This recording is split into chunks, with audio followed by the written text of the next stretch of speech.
কিশোরগঞ্জের তারাইলে শান্তিপূর্ণ উপজেলা পরিষদ নির্বাচনের দাবিতে তারাইলে নাগরিক রাজনৈতিক নেতৃবৃন্দ ও সমাজের করণীয় শীর্ষক এক মত বিনিময় সভা অনুষ্ঠিত হয়েছে। হুমায়ুন রশিদ জুয়েলের পাঠানো তথ্যচিত্রে নিউজ ডেস্কে থাকছে বিস্তারিত। সোমবার তারাইল উপজেলা প্রশাসন ও পিস ফ্যাসিলিটেটর PFG'র আয়োজনে উপজেলা পরিষদ হলরুমে সকাল 11টায় উপজেলা পরিষদ নির্বাচনের দাবিতে নাগরিক সমাজ এ মত বিনিময় সভা অনুষ্ঠিত হয়। দি হাঙ্গার প্রজেক্ট বাংলাদেশের আঞ্চলিক সমন্বয়কারী জয়ন্ত করের সঞ্চালনায় প্রধান অতিথি হিসেবে উপস্থিত ছিলেন উপজেলা নির্বাহী কর্মকর্তা আল মামুন।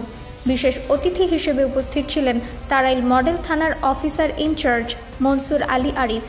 এছাড়াও উপস্থিত ছিলেন দি হাঙ্গার প্রজেক্ট বাংলাদেশের ইউনিয়ন সমন্বয়কারী সহ এলাকা সমন্বয়কারী খায়রুল বাশার রাসেল প্রমুখ।